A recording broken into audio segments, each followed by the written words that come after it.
L'adage dit que mieux vaut tard que jamais, et comme vous le savez, la présence de la force des Nations Unies, la mission multidimensionnelle intégrée des Nations Unies pour la stabilisation au Mali, MINUSMA, est là pour stabiliser le Mali. C'est une force d'interposition. Alors que les difficultés auxquelles nous faisons face sur les 2 tiers du territoire qui ne sont pas occupés par les forces de défense nationales, a trait surtout à la présence des groupes armés terroristes. Donc il faut lutter contre l'insécurité, mais on ne peut pas faire cela avec une force de stabilisation et d'interposition. Donc je pense que c'est une proposition qui est la bienvenue, mais à condition que ce soit pleinement discuté avec les autorités maliennes, parce que c'est elles qui doivent définir d'abord leurs besoins, et maintenant tout ce qui doit être survenir de l'extérieur, toute assistance extérieure doit servir d'appoint. En effet, comme vous l'avez dit, le secrétaire général des Nations Unies, Antonio Guterres, est en tournée africaine depuis la première semaine de mai. Le 1er mai, il était au Sénégal. Le 3 mai, il était au Niger. Le 4 mai, il était au Nigeria. Et le 5 mai, le jeudi 5 mai, il a fait une proposition allant dans le sens qu'il faut peut-être que la MINUSMA soit remplacée par une force africaine relevant de l'Union africaine, mais avec un mandat fort du Conseil de sécurité des Nations Unies. Et cela veut dire que ça devrait être une force qui va venir pour imposer la paix et aussi lutter contre les groupes armés terroristes au Mali et au Sahel.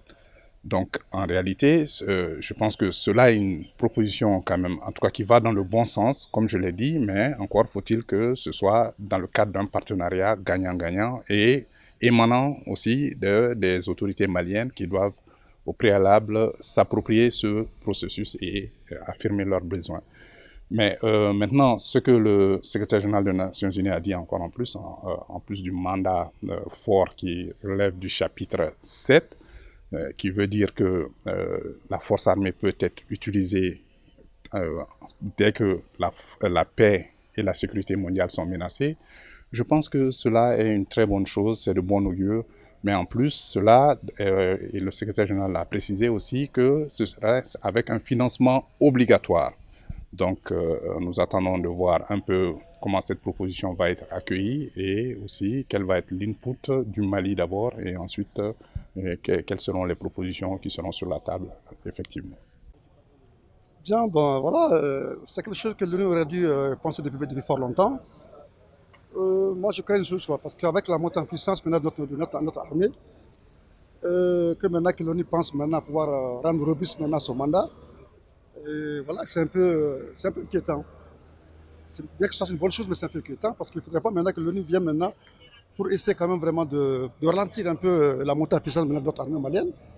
Parce que l'armée est en train quand même de faire le maillage maintenant du territoire avec les moyens conséquents, avec des éléments vraiment alors au top.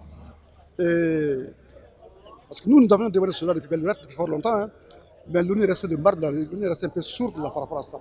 Et que maintenant que le secrétaire général de l'ONU même alors essaie comme de prendre cette cause-là pour en ouvrir son mandat, alors c'est une très bonne chose maintenant, mais c'est bien un peu venu en retard. En retard parce que nous, aujourd'hui, nous allons pouvoir maintenant alors, endiguer ce truc-là, problème, ce fléau de tourisme maintenant, avec la capacité actuelle que nous sommes en train vraiment de donner maintenant alors à une force d'armée. Alors, maintenant, je crains une chose. Il ne faudrait pas que maintenant cette montée en puissance, bon, ce mandat robuste de l'ONU puisse être vraiment un frein.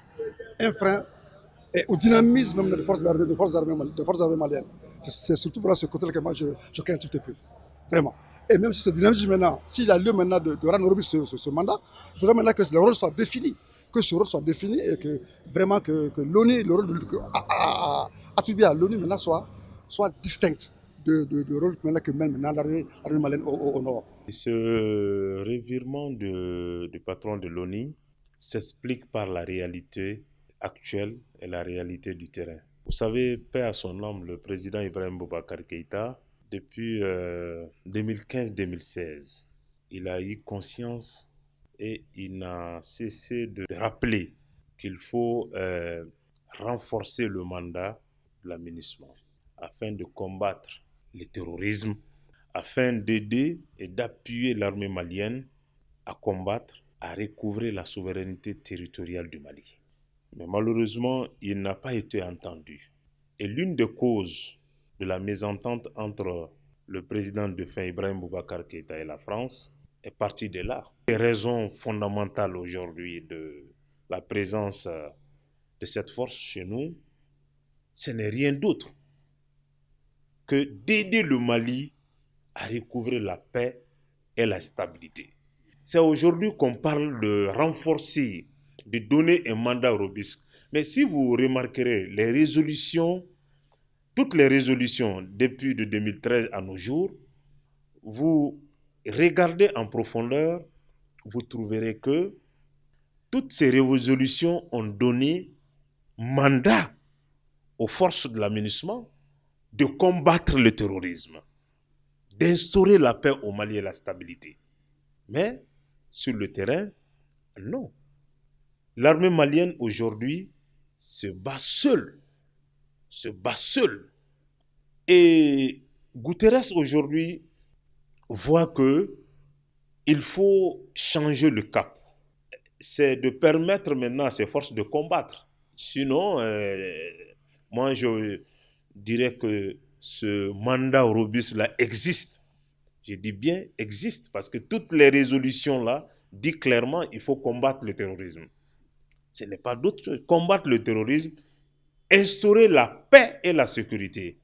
Tant qu'il y a des terroristes, tant qu'il y a des attaques terroristes, tant que les villages sont brûlés, tant que les champs sont brûlés, est-ce qu'on saurait parler de la paix? Non. Il faut qu'on soit clair et net. Donc les résolutions antérieures, il y a eu beaucoup de résolutions concernant la présence de l'aménagement au Mali. Donc toutes ces résolutions en profondeur, en fait, donnent le droit, le mandat aux forces de l'aménagement de combattre. Aujourd'hui, l'aveu d'échec que Antonio Guterres a fait, il est venu tout simplement réitérer. Donc aujourd'hui, ils sont obligés d'aller dans ce sens-là, d'aller dans ce sens pour combattre, puisque la donne a changé sur le terrain. Ils ont vu aujourd'hui la réalité en face. C'est pour cela que j'ai dit que ce changement majeur dans le discours du patron des Nations Unies n'est autre que la résultante des réalités du terrain. Moi, je mets tout simplement sa déclaration dans ce contexte, le contexte d'aveu d'échec, et il a compris qu'aujourd'hui, il faut se ressaisir et travailler à instaurer la paix et la stabilité réelle au Mali. C'est ça leur mission.